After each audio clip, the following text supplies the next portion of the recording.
Hello, everybody. This is Anna Karenina by Leo Tolstoy, Part 1, Chapter 13. After dinner, and during the first part of the evening, Kitty felt as a young man feels who is about to fight his first duel. Her heart beat violently, and it was impossible for her to collect and concentrate her thoughts.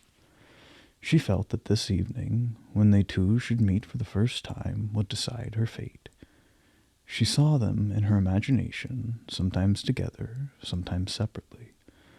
When she thought of the past, pleasure, almost tenderness, filled her heart at the remembrance of her relations with Levin. The friendship which he had shown for her departed brother, their own childish confidences, invested him with a certain poetic charm.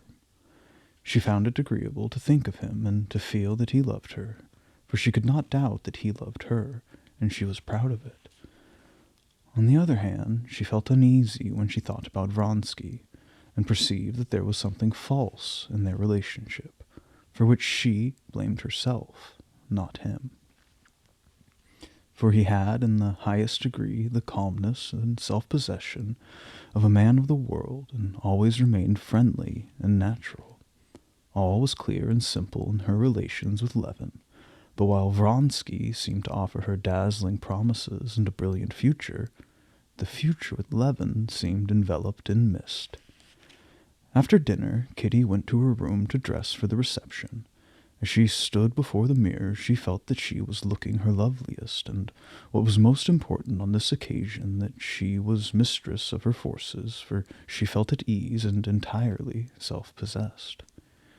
At 7:30, as she was descending to the salon, the servant announced Konstantin Dmitrich Levin. The princess was still in her room. The prince had not yet come down. It has come at last, thought Kitty, and all the blood rushed to her heart. As she passed a mirror, she was startled to see how pale she looked. She knew now, for a certainty, that he had come early so as to find her alone and offer himself. And instantly the situation appeared to her for the first time in a new, strange light. It no longer concerned herself alone, nor was it a question of knowing who would make her happy, or to whom she would give the preference. She felt that she was about to wound a man whom she liked, and to wound him cruelly. Why? Why was it that such a charming man loved her? Why had he fallen in love with her? But it was too late to mend matters. It was fated to be so. Merciful heaven! Is it possible that I myself have got to give him an answer, she thought? That I must tell him that I don't love him? It's not true, but what can I say? That I love another? Impossible. I'll run away. I will run away. She was already at the door when she heard his step. No, it's not honorable. What have I to fear? I have done nothing wrong. Let come what will, I will tell the truth. I shall not be ill at ease with him. Ah, here he is, she said to herself as she saw his strong but timid countenance, with his brilliant eyes fixed upon her. She looked him full in the face with an air that seemed to implore his protection, and extended her hand. I came rather early, seems to me, said he, casting a glance about the empty room, and when he saw that he was not mistaken, and that nothing would prevent him from speaking, his face grew solemn. Oh, no, said Kitty, sitting down near a table. But it is exactly what I wanted, so that I might find you alone, he began, without sitting and without looking at her, lest he should lose his courage. Mamma will be here in a moment. She was very tired today.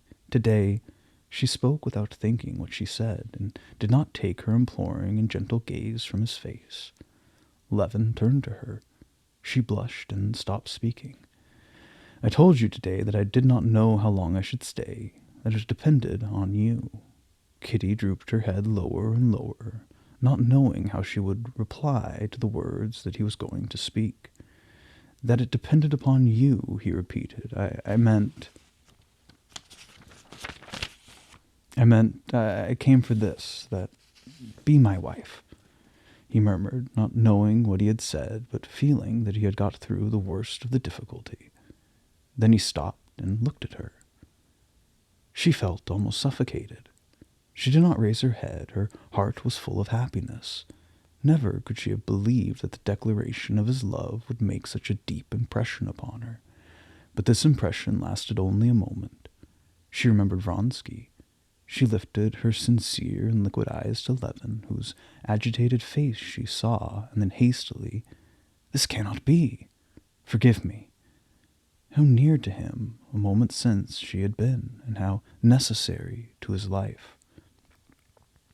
And now how far away and strange she suddenly seemed to be. It could not have been otherwise, he said, without looking at her. He bowed, and was about to leave the room.